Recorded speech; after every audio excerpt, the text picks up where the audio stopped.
piano in the lobby of the plaza played softly, but Lauren Avery couldn't hear any of it.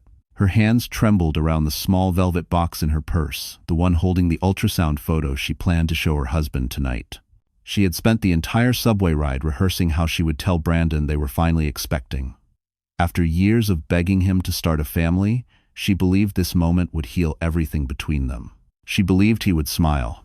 She believed he would choose her again. But as she stepped out of the elevator onto the private lounge floor, she froze. There he was, Brandon Hale, her husband, leaning intimately over a table lit by golden candlelight, and sitting across from him, in a red silk dress that hugged every cruel intention, was his assistant, Peyton Clark. Lauren watched in disbelief as Peyton slid a stack of documents toward him. Brandon signed them with a flourish, using Lauren's name. Her chest tightened. Her vision blurred. She couldn't breathe. She stumbled closer, heart pounding, and heard Brandon laugh softly. Once this deal goes through, she'll be out of the picture anyway. She's too weak to fight back. Weak. The words sliced straight through her. Lauren's knees buckled. The chandelier above her blurred into a white explosion of light. The world tilted. Somewhere far away, she heard someone shout her name, someone with a deep, steady voice she didn't recognize. A pair of strong arms caught her just before she hit the marble floor. The velvet box slipped from her purse. The ultrasound photo fluttered out, and in that moment, surrounded by strangers and betrayal and the cold gleam of Manhattan luxury, Lauren Avery felt her world crack open. The last thing she saw before everything went dark was Brandon's face. Not worried, not heartbroken, but annoyed. Annoyed she had ruined his evening. And then a voice whispered beside her, "Ma'am, stay with me, please. You're losing a lot of blood." The hospital room was too white, too quiet, too calm for the kind of storm tearing through Lauren Avery's chest. When she opened her eyes, the first thing she felt was the aching emptiness in her stomach. A nurse adjusted the IV beside her, avoiding eye contact the way people do when they know something unbearable. "Where's my baby?" Lauren whispered, her voice cracking like thin glass. The nurse hesitated just long enough to confirm the truth before she said it. "I'm so sorry, Lauren. You miscarried before you arrived." The words echoed in the room, bouncing off every sterile surface until they settled like ashes on her heart. "No," Lauren breathed. "No, please. I never got to." Her hand reached instinctively for her abdomen, as if she could somehow feel what was no longer there. Her whole body trembled. Tears burned her eyes, but the grief was too heavy for crying. It sat on her chest like a building collapsing inward. The door opened.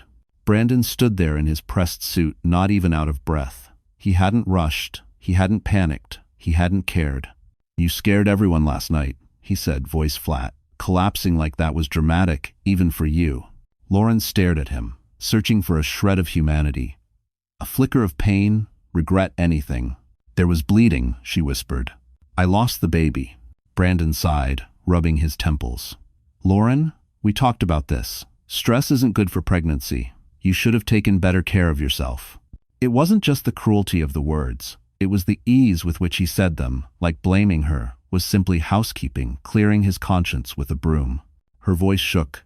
"I saw you, Brandon. I saw you with Peyton. I saw the documents, with my signature." Brandon's jaw tightened. His eyes turned cold. "You were hallucinating. And if you weren't, then you should forget what you think you saw. For your own good." He stepped closer, lowering his voice. "You're fragile right now. If you repeat something like that to the wrong person, people might think you're mentally unstable."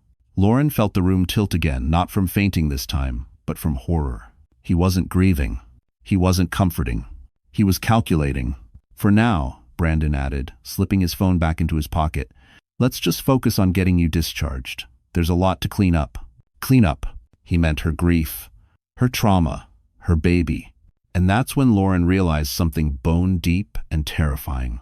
He hadn't just stopped loving her. He had turned her into a liability.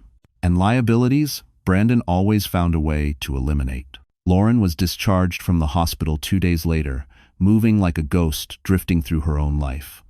The January air in Manhattan cut through her thin coat as she stepped out of the sliding doors. She expected Brandon to offer an arm, a hand, a word, anything. Instead, he walked ahead of her, texting rapidly, as if escorting his grieving wife was an inconvenience wedged between meetings. The car ride home was silent, not heavy with emotion, just hollow. The kind of silence that appears when love has been gutted clean. As soon as they stepped into their penthouse, Brandon headed straight for his office. "Don't go anywhere," he said, not even looking at her. Lauren sank into the nearest chair, her body aching from loss, from betrayal, from the weight of being invisible. She didn't know how long she sat there before Brandon finally reappeared, carrying a folder. He placed it on the coffee table between them with the casualness of setting down a menu. "We're filing for divorce," he said. The world didn't tilt this time. It didn't shatter. It didn't explode. It simply stopped. "What?" Lauren whispered. "This marriage hasn't worked for a long time," Brandon said. "You know that. And after the scene you caused at the plaza, it's clear you're not stable enough for the life I need." She recoiled as if struck. "I lost our baby, Brandon. To the Sominations?" "Yes," he replied coldly, "and frankly, I'm relieved. A child would have complicated things." The words hollowed her out instantly. Brandon slid the papers toward her. "Sign these. The sooner this is done, the sooner we both move forward." Lauren stared at the pages. Legal jargon, property division, liability waivers. And then one line that made her blood run cold. She would take responsibility for any financial irregularities involving her name. "You forged my signature," she said, trembling. "Those contracts, you used my name." Brandon didn't flinch. "And you're going to take the blame if anything surfaces. Because if you don't, I promise you, Lauren, I will ruin you. Professionally, legally, publicly." Her breath caught. "There are emails, messages," he continued, "drafted by my attorney. All of them show you acting alone. If you fight me, those go straight to the authorities. And effer. They had deuced indust industren." Tears filled her eyes, not from heartbreak anymore, but from the suffocating realization that she was trapped. She lifted the pen with shaking fingers. "That's it," Brandon murmured, satisfied. "Be smart for once, too. And if video's resting, it's comes to." Lauren pressed the pen to the page. But before she could sign, the front door clicked open, and a voice she hadn't heard in years said, "Lauren, why are you crying?" The voice at the door belonged to Melissa Grant, Lauren's former co-worker, and one of the last people she expected to see standing in her penthouse. Melissa rushed inside, her expression shifting from confusion to alarm as she spotted the divorce papers and the trembling pen in Lauren's hand. "Lauren, what's going on?" she asked, kneeling beside her.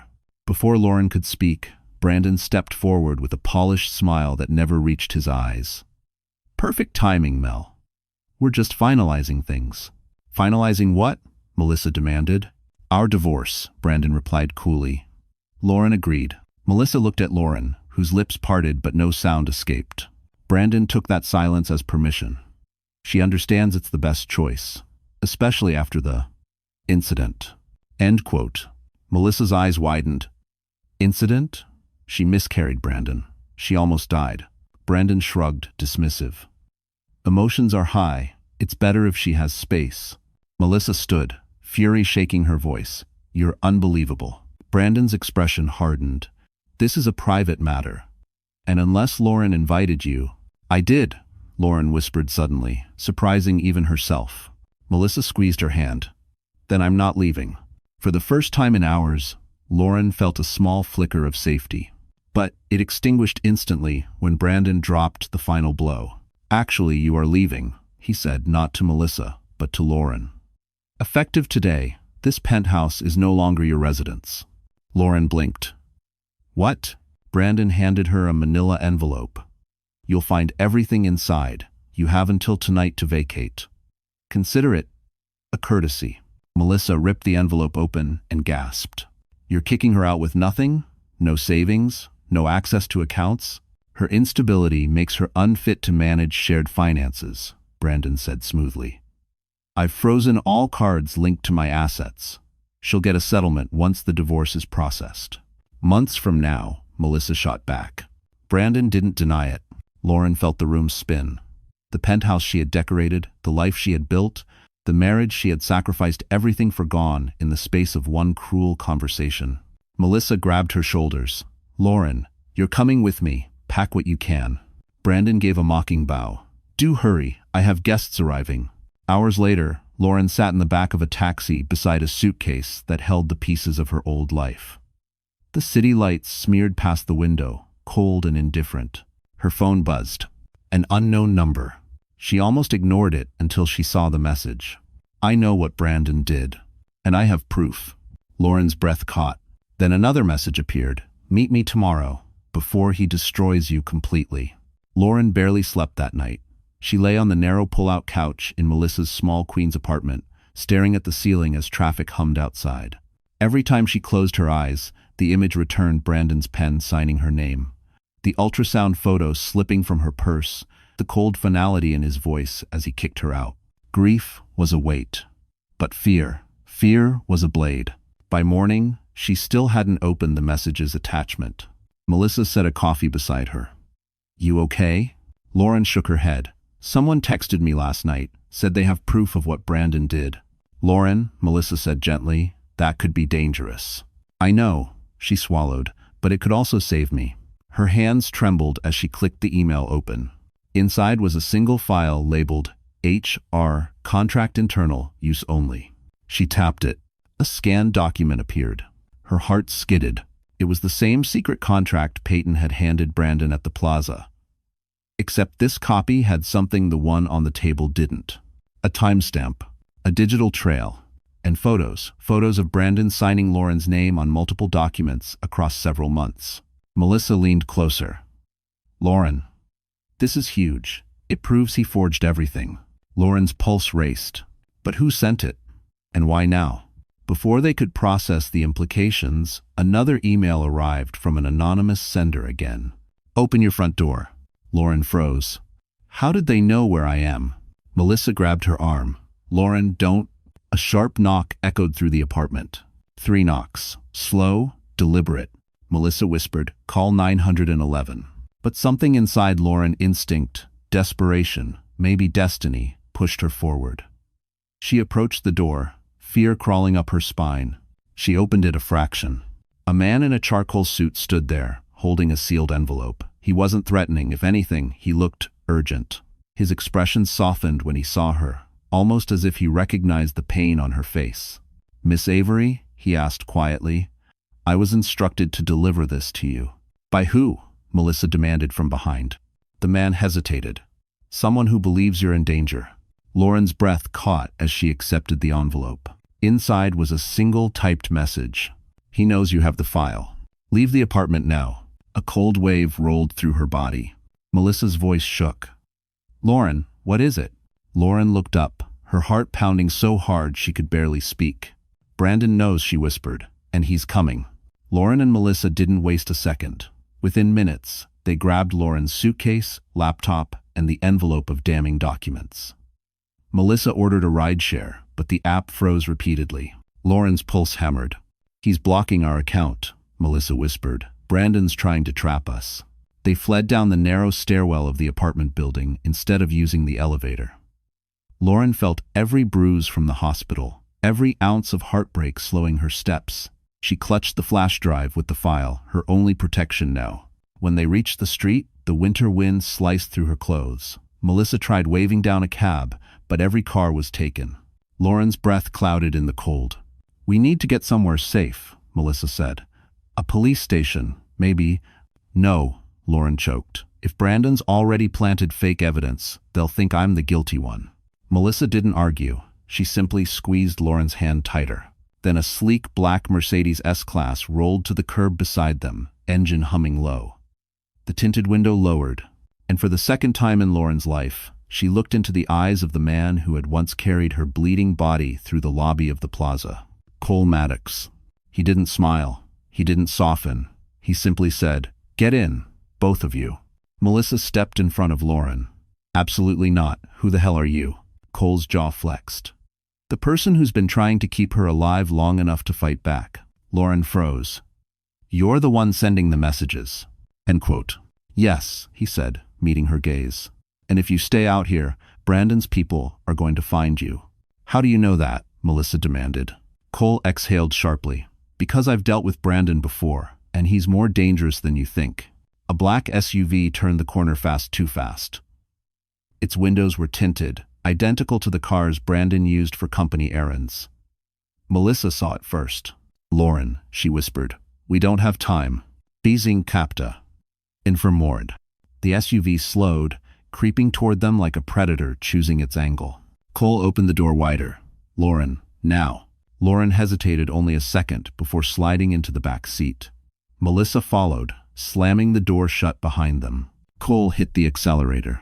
The SUV lurched to chase. "Why are you helping me?" Lauren asked, breath shaking. Cole didn't look back. His voice was flat, almost haunted. "Because Brandon Hale ruined someone I loved once, and I won't let him do it again." As every fast, Lauren's heart thudded painfully. "Who?" she whispered. Cole's hands tightened on the wheel. "Your name wasn't the first one he forged." The Mercedes sped through midtown traffic, weaving between taxis and buses as horns blared around them. Lauren clutched the seatbelt, her pulse thundering in her ears. Cole Maddox drove with lethal precision, eyes fixed on the road, jaw tight with a tension that made her stomach twist. "What did you mean?" Lauren asked, voice trembling. "Someone you loved, Brandon, forged their name?" Cole didn't answer immediately. His grip on the wheel tightened as they turned onto Park Avenue. 3 years ago, Brandon orchestrated a deal that nearly bankrupted my company. He forged signatures, fabricated approvals, then blamed a junior executive. She was brilliant, loyal, and young enough to think justice always prevails. Lauren swallowed. "What happened to her?" "She lost everything," Cole said quietly. "Career, reputation, mental health." Brandon walked away untouched. "And you couldn't expose him?" Melissa asked from the passenger seat. "He covered his tracks too well," Cole replied, "and I didn't have the proof." "But now," Lauren whispered, holding the flash drive in her trembling hand, "we do." For the first time, Cole looked at her through the rearview mirror. "Yes, but Brandon knows it exists now. That changes everything." Lauren's stomach dropped. "How?" Cole's phone buzzed. He put it on speaker. A male voice came through, panicked. "Cole, it's Walker. Someone broke into the server room at Halston Capital. They wiped entire archives." Lauren's heart stopped. Walker continued. "They were specifically looking for the internal contract logs. If Lauren Avery hadn't downloaded her file yesterday, everything would have been erased." Melissa gasped. "Oh my God, he's covering his tracks." Cole's expression darkened. "What about security footage?" "Deleted. Whoever did this knew exactly what they were doing." The call ended abruptly. Silence filled the car, heavy and suffocating. Lauren's hands shook uncontrollably. "He's destroying evidence, and he's coming after me." Cole exhaled. "He's panicking. That makes him unpredictable." They turned into an underground parking garage beneath a steel and glass office tower. Cole pulled into a private space and shut off the engine. "You'll be safe here," he said. "This building belongs to Maddox Dynamics. No one gets in without my clearance." But before Lauren could respond, Cole's security chief sprinted toward the car, breathless. "Sir, you need to see this." He handed Cole a tablet. A paused security camera still showed a man entering Melissa's apartment building. Lauren froze. It was Brandon. But there was something worse, something that made her blood run cold. He wasn't alone. 2 men in black followed him, carrying equipment. Cole stared at the screen, jaw tightening. "He's not looking for you," Cole said quietly. Lauren's voice trembled. "Then who?" Cole looked at her, eyes sharp with fear. "He's looking for the flash drive because he just figured out what you really stole from him." Lauren followed Cole through a private hallway inside Maddox Dynamics, her suitcase rolling behind her, her body still trembling from everything she had learned. The sleek glass walls and soft LED lighting felt too polished, too calm compared to the chaos devouring her life outside. Cole opened the door to a small secured conference room. "You'll stay here until I figure out our next move," he said. His voice was firm, but there was something gentler underneath, something that felt like concern. Melissa sat beside Lauren, squeezing her hand. "We're in this together." Lauren wanted to believe that, but fear clung to her like a second skin. She set the flash drive on the table. It looked small, too small to hold the kind of truth that could burn her entire world down. Cole leaned over it. "Before we do anything, we need to see exactly what data Brandon forged under your name." Lauren nodded, swallowing hard. "I'm ready." Cole connected the flash drive to his encrypted laptop. Lines of documents populated the screen: contracts, approvals, wire transfers, every one of them stamped with her signature. But then Cole clicked a folder Lauren hadn't noticed before. A hidden directory. Inside were dozens of files, all linked to an offshore project named HAL 47. Lauren felt sick. "I've never seen any of this." "That's the point," Cole murmured. "These are major financial crimes, and with your name attached, he could frame you as the mastermind." Melissa whispered, "He was setting her up from the beginning." Cole nodded. Brandon needed a fall person. Lauren's throat tightened. "He's going to pin all this on me." "He can't," Cole replied, "because now we have something he didn't expect, evidence he didn't erase." Lauren stared at the files, terror mixing with something new, something she hadn't felt in weeks. Anger. Slow, rising, dangerous anger. "He took my baby," she whispered. "He destroyed my life, and now he wants to destroy what's left." Cole met her eyes. "Then we fight back, quietly, strategically, and we hit him where he never expects it." "And right, 2-3. "How?" Melissa asked. "Through the one battlefield he can't control the boardroom." Cole clicked on another window. "Halston Capital's quarterly meeting is next week. If we take this evidence to the board before Brandon manipulates it, we can get him removed." Lauren stared at him. "Removed? As CEO?" "Removed from everything," Cole said. "And once he's exposed, the authorities can take it from there." Lauren exhaled shakily as a spark of hope flickered inside her. "But," Cole added, closing the laptop slowly, "there's something I need to tell you before we move forward." Lauren leaned in. "Something about HAL 47. Cole hesitated, troubled, almost haunted. "Your name isn't the only one he forged. There's someone else involved, someone whose return will change everything." Lauren woke the next morning on a small sofa inside Cole's protected executive suite. For the first time in days, the air didn't feel hostile. Cole had arranged secure housing for her inside the Maddox Dynamics Tower far beyond Brandon's reach. But peace never lasted long in her world anymore. Melissa burst into the room, phone in hand, face pale. "Lauren, you need to see this." Lauren's stomach tightened. "What happened?" Melissa handed her the phone. "It's everywhere." "His nada, endem." A gossip site headline glared back. "Ex-CEO's wife caught having affair with rival billionaire Cole Maddox. Leaked photos suggest secret relationship." Lauren's breath vanished. Below the headline were grainy images clearly edited, showing her entering Cole's building, sitting in his car, even a fake shot of them supposedly kissing in an elevator. Lauren shook her head, horrified. "None of this is real. They photoshopped everything." "Brandon did this," Melissa said. "He's trying to destroy your credibility before you expose him." Lauren felt the panic rising. "If the board sees this, they'll think I'm trying to sabotage him because of an affair." Melissa nodded grimly. "And if the police see it, it looks like motive." Her world, already cracked, threatened to collapse again. Cole entered the room then, holding a tablet. His expression was thunderous. "I've seen the leak," he said. "My legal team is already pushing takedown notices." "In those Brazich," Lauren's voice broke. "Everyone will think." "I don't care what they think." Cole's tone sharpened with conviction. "This is a play to discredit you. And me." Melissa crossed her arms. "He's desperate." Cole nodded. "He's accelerating his timeline. The fact that he launched the smear campaign means he thinks you're close to exposing HAL 47. Lauren rubbed her temples. "You said someone else's name was forged. Who? What does that project even connect to?"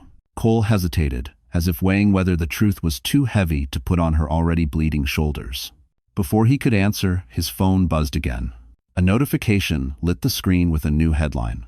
"Mysterious whistleblower contacts, media claiming major fraud at Halston Capital." Melissa gasped. "Someone else is leaking information?" Cole read deeper, eyes narrowing.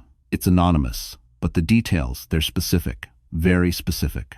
They're describing forged signatures, offshore accounts, everything Brandon tried to pin on you." Lauren whispered. "Someone is helping us?" "Or," Cole said slowly, "someone is using you." He turned the tablet toward Lauren.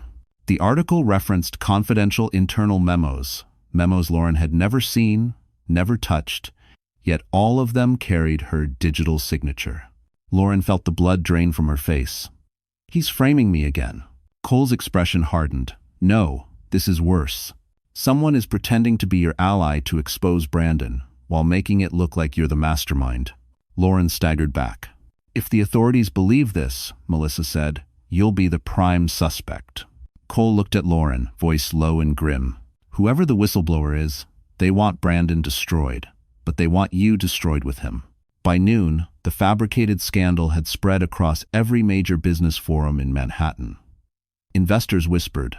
Junior analysts exchanged screenshots. CEOs texted each other with thinly veiled amusement. To them, it was entertainment. A fallen wife, a rising billionaire, a scandal perfectly tailored for gossip. But to Lauren Avery, it was a noose tightening. Brandon is painting me as unstable and vindictive, Lauren whispered, pacing the secure conference room. He wants the world to think I'm lashing out because of the divorce. Melissa sighed. He's shaping the narrative before you can expose him. 2007. One paper haven. Just 2000. Cole entered, buttoning his suit jacket, radiating the calm intensity of a man who had made a decision he couldn't step back from. I'm going public, he announced. Lauren froze. What? No, Cole. If you acknowledge this rumor, you're validating it. He'll use it against you. He already is, Cole said, but he crossed a line. Brandon dragged my company into this, and I won't let him bury you to protect himself. He turned his laptop toward them. On the screen was a drafted statement addressed to all major news outlets. Cole Maddox denies rumors of affair, calls for full investigation into forged documents at Halston Capital. Lauren's eyes widened. You're going to expose him publicly? Now? Yes, Cole said. Because silence is letting him write the story. He angled closer, voice lower and more personal. And because I won't stand by while he destroys you. For a moment, Lauren's breath caught. No one had ever chosen her side over risk before. Not her foster families, not Brandon, not anyone. Cole, she whispered, if you do this, Brandon will come after you harder. Cole's expression didn't waver. He already lost the chance to scare me. Melissa nodded approvingly. Finally, a man with a spine. Cole stepped back. But there's more. I'm not just issuing a statement. I'm taking you with me. Lauren blinked. Taking me where? To the press conference. Lauren's heart dropped. No, Cole, I can't go on camera. Brandon already made me look unstable. If I stand next to you. You don't defend yourself by hiding, Cole interrupted gently. You defend yourself by standing in the light. Melissa patted Lauren's shoulder. He's right. Cole held out his hand. You don't have to speak. Just let them see you're not the woman Brandon is trying to portray. Her hands trembled. Every instinct screamed to stay invisible. But another part of her small but growing wanted to stop letting Brandon decide the shape of her life. She took Cole's hand. As they headed for the elevator, Cole's security chief sprinted toward them, breathless. Sir, urgent call from the legal team. You need to hear this. Cole answered immediately. A voice crackled through the speaker.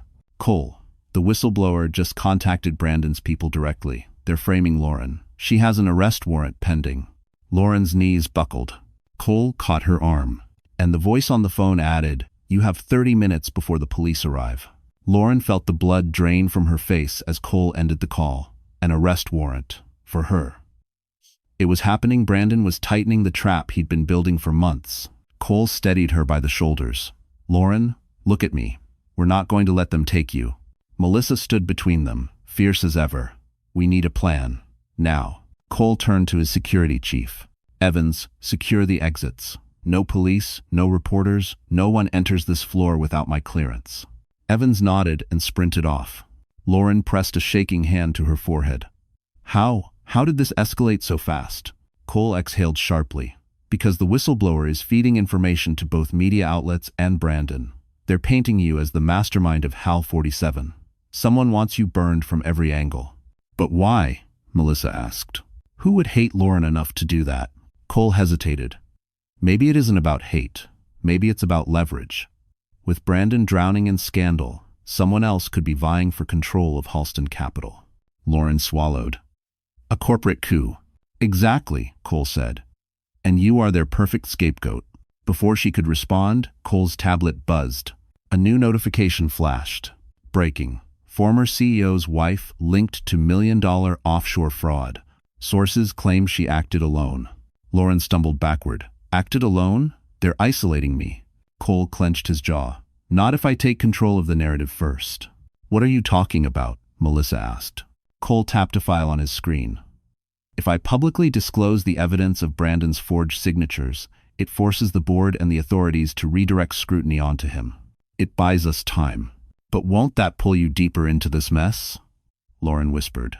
Cole's eyes met hers steady, unwavering. I don't care about the hit to my reputation. I care about stopping them from destroying you. Her throat tightened. Cole, why are you doing all this for me? He didn't answer right away. Instead, he stepped closer, lowering his voice. Because 3 years ago, I failed to save someone else from Brandon. I won't fail again. If you cancelly. Before Lauren could react, Evans rushed back into the room. Sir, he said urgently, you need to turn on Channel 7. Right now. Cole grabbed the remote. The screen flickered on. A news anchor appeared, solemn expression framed by the Manhattan skyline. We've received confirmation, she said. New evidence suggests that Cole Maddox and Lauren Avery have been collaborating for months. Anonymous sources claim their partnership predates her divorce, implying motive for corporate sabotage. Thanks for watching. Lauren gasped. Predates? That's impossible. Melissa threw her hands up. They're rewriting history now. But it got worse. The anchor continued.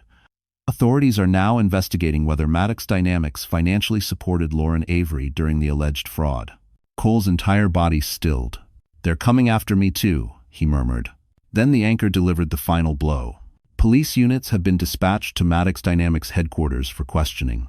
Evans' radio crackled to life. Multiple officers approaching the east and west entrances. Lauren felt her knees weaken. Cole turned to her, eyes blazing with one clear message. Run. Lauren, he said tightly, they aren't here to question you. They're here to arrest you first. The alarms inside Maddox Dynamics weren't loud, but the tension in the air was deafening. Lauren's pulse hammered as the security feed showed police approaching the building, 2 units, maybe 3, fanning out across the street like predators scenting blood. Cole grabbed her wrist gently but urgently. We need to move. Now. Melissa followed close behind. Where are we even going? They've surrounded the entrances. Not all of them, Cole said, already leading them into a restricted hallway. There's a freight elevator that connects to a loading dock. It's unmarked. B4-. As they hurried through the corridor, Lauren's heart thudded in her ears. She knew if she were arrested now, Brandon would win. He'd planned this too perfectly. But something else gnawed at her HAL 47, the forged signatures, the whistleblower. Every question twisted together into a knot tightening inside her chest. They reached the elevator. Cole scanned his badge, and the doors opened with a soft chime. But before stepping in, Lauren stopped. Wait, she whispered. Cole, that hidden folder on the flash drive. You said HAL 47 wasn't just about me. Cole hesitated. I need to know, Lauren insisted. My life is being dismantled. I deserve the truth. Cole exchanged a look with Melissa, one that said keeping secrets had just become impossible. Finally, he nodded. HAL 47 was a shell project Brandon created using stolen identities. He forged your name, yes, but he also forged another one, someone who disappeared years ago. Someone the board thinks is dead. It's Umbrid. Lauren's stomach twisted. Who? Before Cole could answer, Melissa gasped, pointing at a side door. A faint blinking light glowed beneath it, the server vault. Lauren stepped toward it instinctively. Wait, if Brandon erased the archives, maybe he missed something. Cole frowned. Lauren, we don't have time. But something pulled her closer. A feeling, a certainty, a voice inside whispering, look. She pushed open the door. Rows of humming servers lined the walls, lights blinking like trapped fireflies. A maintenance terminal stood in the corner, still logged in. Lauren's breath caught. On the screen was a folder Brandon had forgotten to wipe. HAL 47 Ledger Backup. Her hands trembled as she clicked it open. Page after page of transactions appeared. Offshore accounts, illegal transfers, payments to unnamed contractors, and at the bottom, 2 signatures. Her own, and another name she recognized instantly. Melissa gasped. No way, that's... Lauren's voice cracked. But she's dead. She died 3 years ago. Cole's face drained of color. She didn't die, Lauren, he said quietly. She vanished after Brandon ruined her. Lauren stared at the ledger, horror rising like ice water in her veins. Because the second forged name belonged to Cole's former fiancée. And then the server doors slammed shut behind them. Someone else was inside the building. Lauren had never imagined walking into a room where every chandelier shimmered like frozen lightning, while her entire life balanced on a single flash drive hidden in her clutch. But that was exactly what the annual Halston Capitol Winter Gala felt like. Guests in couture gowns and tailored tuxedos filled the ballroom of the Ritz-Carlton, violinists playing over the low hum of Manhattan's wealthiest elite. Journalists hovered near the stage, their cameras ready to devour any scandal. And tonight, scandal had a name: Lauren Avery. Cole Maddox escorted her through the entrance with a protective steadiness that kept her breathing. The moment they appeared beneath the golden archway, whispers sliced through the air like razor wire. That's her, the one accused of the offshore fraud. Why is she with Maddox? Isn't she supposed to be in custody? Lauren kept her gaze forward. She had learned, painfully, that fear loses power when you refuse to look it in the eye. Melissa, walking slightly behind them, leaned in. Don't break, don't blink. Brandon feeds on weakness. But Lauren didn't feel weak. Not tonight. Not anymore. She spotted the board members near the front. Their tight smiles said everything the rumor storm had reached them. Some looked curious, some looked terrified, and some guilty. Then the room shifted. Brandon Hale entered the ballroom. His tuxedo was immaculate, his posture dripping with arrogance. And on his arm, wearing a champagne-colored gown designed to steal attention, was Peyton Clark. People parted for them as if they were royalty until they reached the open center of the room, where Brandon finally looked up and saw Lauren. His smile froze. Because she wasn't broken. She wasn't begging. She wasn't hiding. She was standing beside his greatest rival, taller, stronger, and glowing with the power of truth she hadn't yet unleashed. Peyton clutched Brandon's arm. Why is she here? Brandon didn't answer. His jaw tightened, eyes flashing with something darker than anger. Fear. Cole felt it too. He didn't expect you to show up, he murmured. This changes the entire game. The orchestra quieted as the CEO introduction began. Brandon was scheduled to speak first. He moved toward the stage, but not before leaning close enough to Lauren to hiss. You should have stayed hidden. Now you're going to fall publicly. Lauren didn't flinch. Not before you do, and do that. Brandon's nostrils flared. You don't have the courage. She smiled softly. I don't need courage, Brandon. I have evidence. He froze mid-step. But before he could respond, a commotion erupted near the ballroom doors. People turned. Security rushed forward. A woman drenched from the storm outside stumbled into the light. A woman Lauren recognized instantly. The missing woman, Cole's fiancée. Alive. And trembling, she lifted a shaking hand and pointed straight at Brandon Hale. He tried to kill me. Gasps tore through the ballroom as the drenched woman stumbled forward, her hair matted by rain, mascara running down her cheeks. Her eyes wild, terrified, desperate, locked onto Brandon like a predator that had finally found its target after years in the dark. Cole was the first to move. Aria? His voice cracked in disbelief. Lauren stiffened. Aria Whitlock, Cole's fiancée who had supposedly died in an overseas accident. The same name forged beside hers in the HAL 47 ledger. Aria took a shaky step toward Cole. He did it, she whispered hoarsely. Brandon, he staged everything. He forged my name, and when I tried to expose him, he tried to kill me. Brandon's face drained of color. Peyton clutched his arm. Brandon, what is she talking about? The board members looked at one another, panic changing their expressions. Journalists surged forward, cameras flashing. No, Brandon barked suddenly, his voice cracking. This is insane. She's unstable. She disappeared years ago. Because I was hiding from you, Aria screamed, her voice echoing through the golden ballroom. You sabotaged my career. You threatened my family. You used my digital signature for fraudulent transfers. And when I confronted you, she lifted her left sleeve. A collective gasp swept the room. A long, faint scar ran across her forearm, clean, deliberate, surgical. You tried to make my death look like a suicide, Aria said. You hired men to abduct me, but they double-crossed you and let me go when they realized who I was engaged to. Cole looked gutted. Aria, why didn't you come home? I thought staying dead was the only way to survive, she whispered, until I saw what he was doing to Lauren. I couldn't let him destroy another woman. Brandon stepped backward, panic now carving itself into his expression. This is slander. She's lying. Lauren stepped forward, voice steady. Then explain HAL 47, Brandon. Explain why both our names were used in the transfers. Explain why Arya's death certificate was filed by a shell corporation you control. A murmur erupted. Board members began whispering frantically. Cole's voice hardened. Explain why the ledger shows payouts to offshore accounts matching your personal schedule. Explain why the only people who ever approved these transactions were women. You groomed, used, and discarded. Peyton stumbled away from Brandon, horrified. You told me they were unstable. You said they sabotaged you. They did, Brandon snapped, sweat glistening on his temples. He stopped, because he realized everyone had fallen silent. Everyone was staring. Everyone finally saw him. A predator, cornered by the truth. Security approached hesitantly, unsure of whose orders to follow.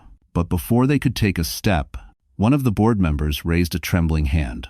Mr. Hale, she said coldly, please surrender your access card. You are hereby suspended pending full investigation. Brandon's lips curled into a snarl. No, he hissed. No one is taking my company. Not her, not him, not anyone. Then he lunged straight for Lauren. And in the split second before impact, a gunshot cracked across the ballroom. The gunshot echoed through the ballroom like a lightning strike, tearing the night sky open. Guests screamed, ducking behind tables. Security rushed forward. The orchestra, frozen mid-note, fell into dead silence. Lauren's heart stopped as she staggered backward, bracing for pain.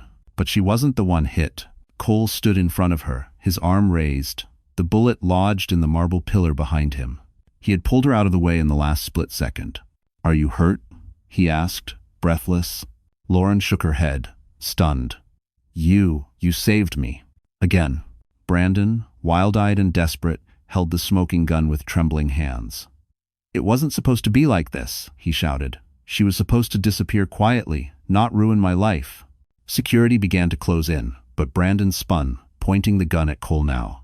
You, he snarled, you stole everything from me.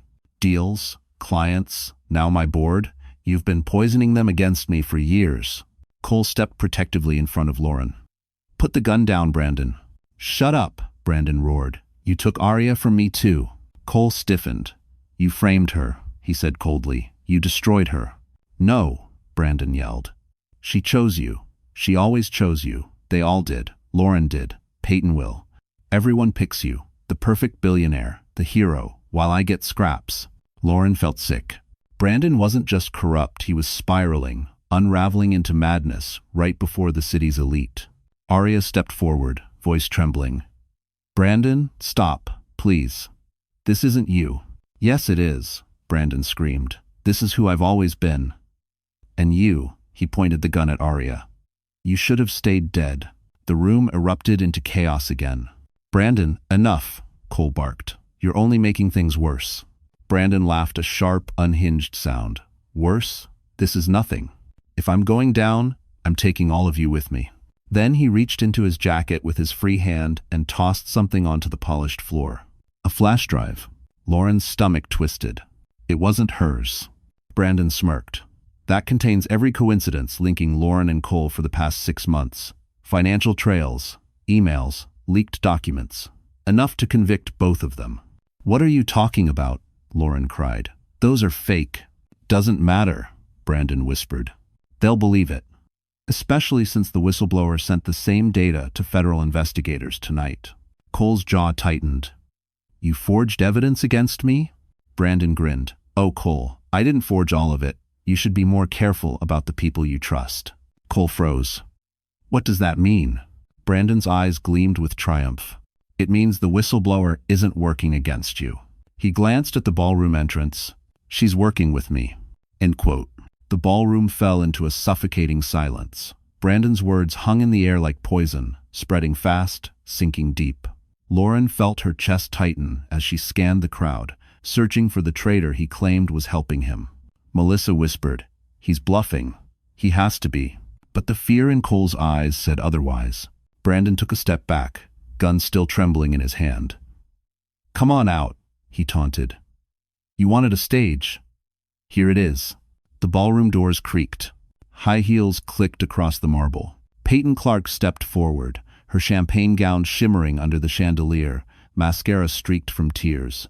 But her expression wasn't frightened. It was furious. Lauren staggered. "Peyton, you're the whistleblower?" Peyton didn't look at Lauren. She looked straight at Brandon with hatred sharp enough to cut glass.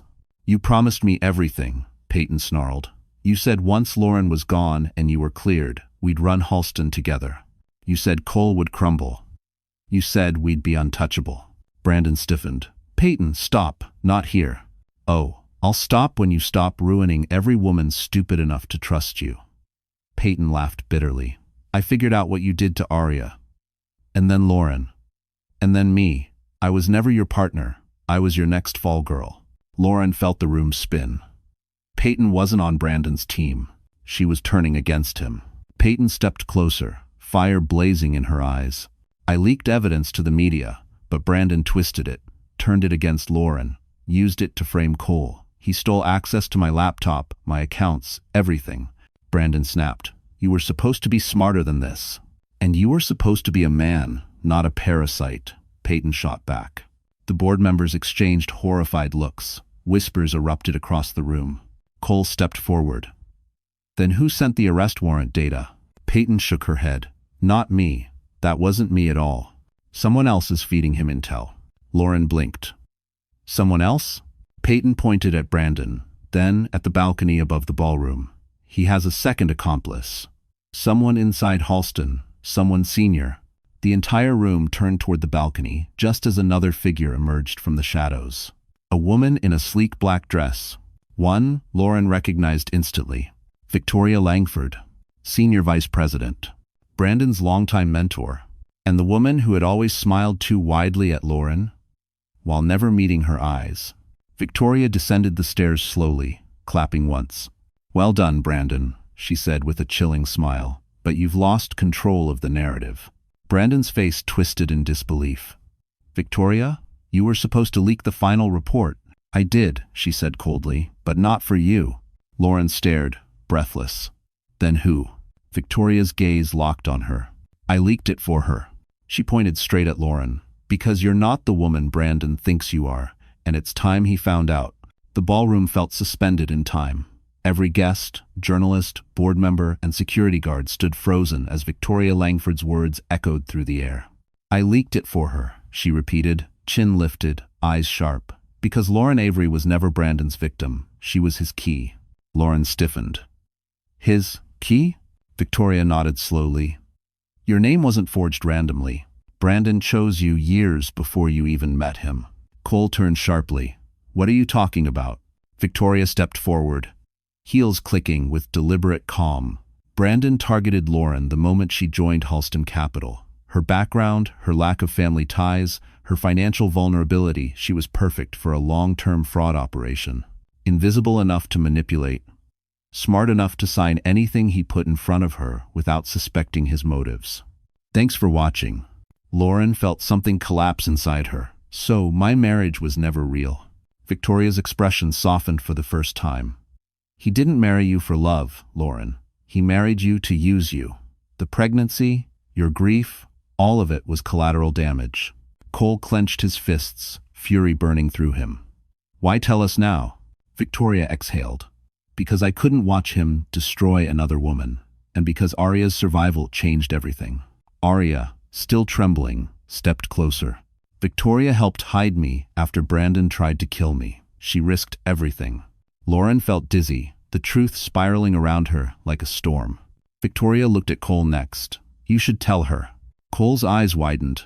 "Victoria, no. She deserves the truth before the end," Victoria insisted. Lauren turned to Cole. "What truth?" Cole looked pained, torn open. For the first time since meeting him, he didn't look like a billionaire CEO. He looked like a man carrying years of guilt. "I didn't just rescue you at the plaza," he said quietly. "I followed you, not because I knew you, but because I recognized the pattern." Lauren's breath caught. "Pattern?" "Women who suddenly collapse under Brandon's shadow," Cole murmured. Women whose lives change right before Brandon launches a major fraud. Arya closed her eyes. Cole continued, voice thick. When I saw you fall, bleeding, I knew. I knew he had chosen another target, and I couldn't stop it. So, Lauren whispered, you never told me. I thought keeping my distance would keep you safe. His voice cracked. But I was wrong. And when you reappeared at Halston, broken, terrified, I knew I had failed you just like I failed Arya. Lauren's eyes filled with tears. Cole, you didn't fail me. But Cole shook his head. There's more. Something you need to hear before the authorities arrive. He stepped closer, lowering his voice to a confession. Lauren, I didn't just protect you because I felt responsible. He swallowed hard.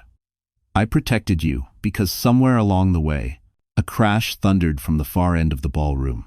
Doors burst open. Federal agents swarmed inside. And Brandon Hale pointed straight at Lauren. That's her. Arrest her now. Chaos exploded the moment Brandon shouted, arrest her now. Federal agents surged toward Lauren, badges raised, their shouts drowning into the orchestra's abrupt silence. Cameras flashed wildly as reporters pushed forward, voices tangled in panic. But Cole moved faster. He stepped in front of Lauren, arms outstretched. No one touches her. One of the agents barked, Mr. Maddox, step aside. We have probable cause. No, you don't, Victoria Langford cut in sharply. Because your warrant is based on fabricated evidence supplied by Brandon Hale and his accomplice me. The agents froze. Everyone else stared.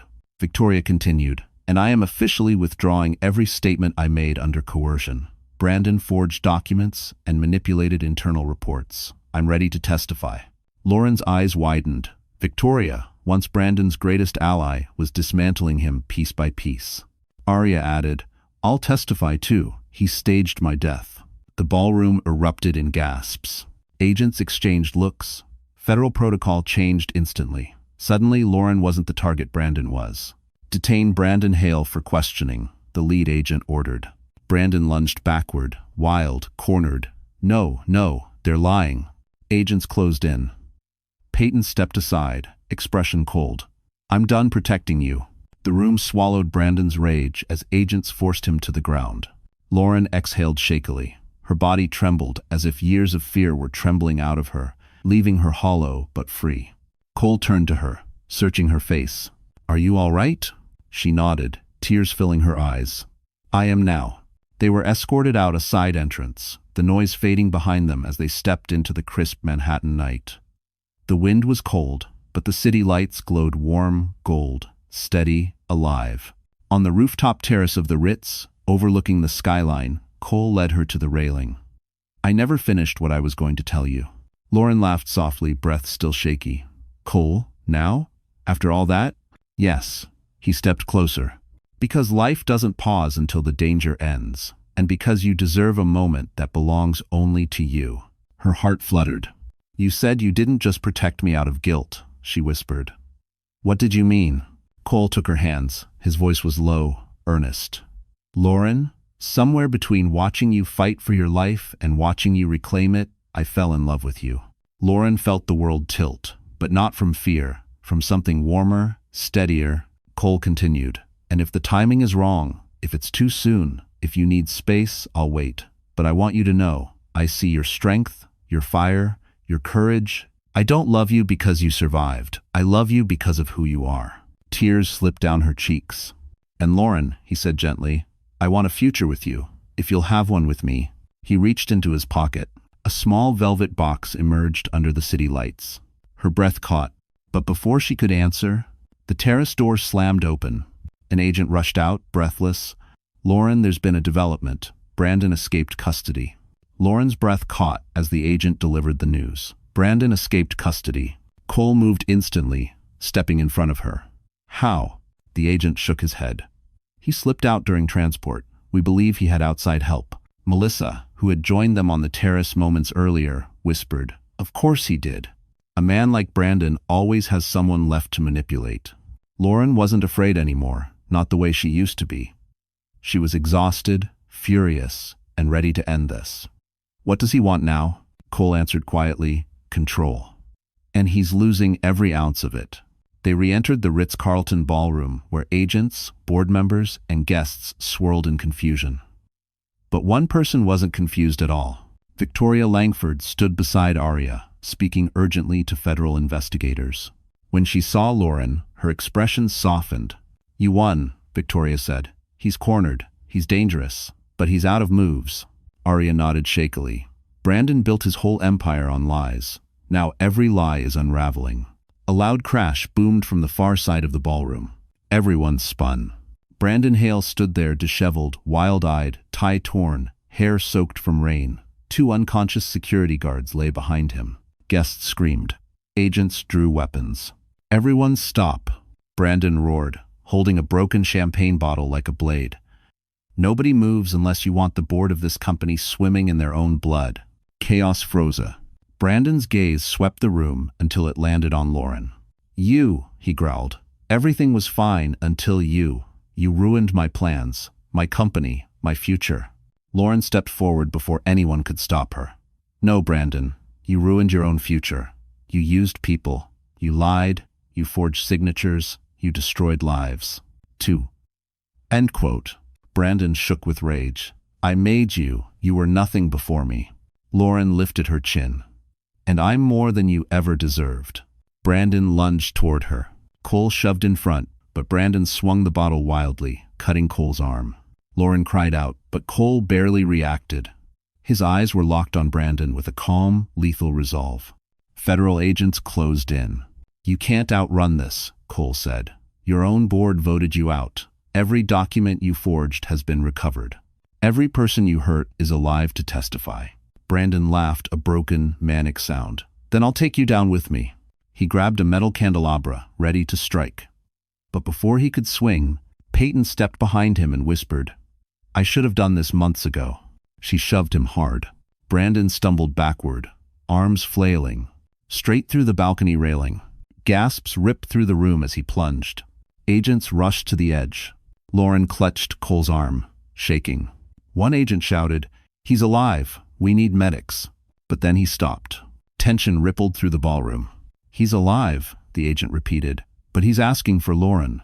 Lauren hesitated before stepping into the dim emergency room, where Brandon Hale lay bound to a gurney, oxygen mask pressed against his face. Monitors beeped steadily beside him. He was bruised, pale, no longer the powerful man who once controlled every corner of her life. For the first time, he looked small. The agent nodded. "He asked for you. Only you." Lauren approached slowly, Cole just outside the doorway, a silent pillar of strength. Brandon's eyes fluttered open.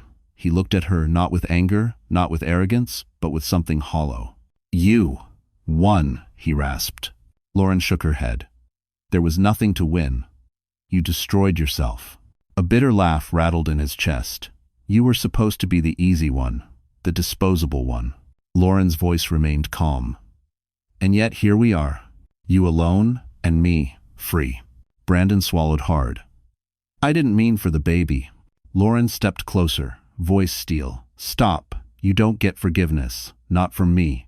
His eyes glistened not with remorse, but with the realization that nothing he said would save him now. "The board, the feds, everyone turned on me," he whispered. "I never thought it would end like this." Lauren exhaled softly. "Actions have consequences, Brandon. You taught me that. Just not the way you intended." And I. Brandon's breathing grew ragged as the agents entered with forms. He watched helplessly as Lauren turned away, her silence the final sentence. Outside, Cole wrapped a coat around her shoulders. "You did the right thing." "I didn't go for him," she said quietly. "I went for myself." Cole nodded, eyes warm with pride. "Then let's go home." Weeks later, winter melted into early spring. Brandon Hale faced 27 federal charges: fraud, identity, forgery, attempted homicide, and conspiracy. The media called it the collapse of a corporate king. Peyton testified. Victoria testified. Arya testified. Lauren's evidence sealed every door Brandon had once escaped through. He would not be leaving prison for a very long time. Lauren, meanwhile, rebuilt her life piece by piece. Therapy, rest, new beginnings, peace. On a quiet evening overlooking the Manhattan skyline from Cole's Park Avenue penthouse, he approached her again, this time without urgency, without chaos humming beneath their feet. Last time I asked, he said gently, the world was falling apart. Lauren smiled softly. And now it's finally coming together. Cole knelt, opening the velvet box she never got to answer for. Lauren Avery, he said, voice warm, steady, full of a future she finally believed she deserved. Will you marry me? Tears filled her eyes, not of grief this time, but of gratitude, healing, and the joy of choosing a life she built, not one she survived. Yes, she whispered, I will. The city lights glowed around them like 1,000 witnesses. And for the first time in her life, Lauren stepped into a future that belonged wholly to her. And just like that, our story gently closes its final chapter. But you, yes, you, the wonderful friend, still here with me, if you've stayed until this moment, it means something in Lauren's journey touched your heart in a way words alone can't explain. Maybe her pain mirrored something you've carried. Maybe her rise reminded you of your own strength. Or maybe you simply needed to hear that healing is possible. The Stoics often said, the obstacle is the way. Marcus Aurelius believed that every hardship carries the blueprint for who we can become. Lauren's resilience teaches us that betrayal doesn't define you, loss doesn't end you, and the darkest moments often birth the strongest versions of ourselves. You are allowed to rebuild. You are allowed to choose peace. You are allowed to step toward a future that finally belongs to you. So if this story held your hand tonight, if it made you feel seen, understood, or a little less alone, do one simple thing for me. Like the video, share it with someone who might need healing too. And subscribe so you don't miss the next journey we walk together. You matter. You're stronger than you think. And your next chapter is waiting.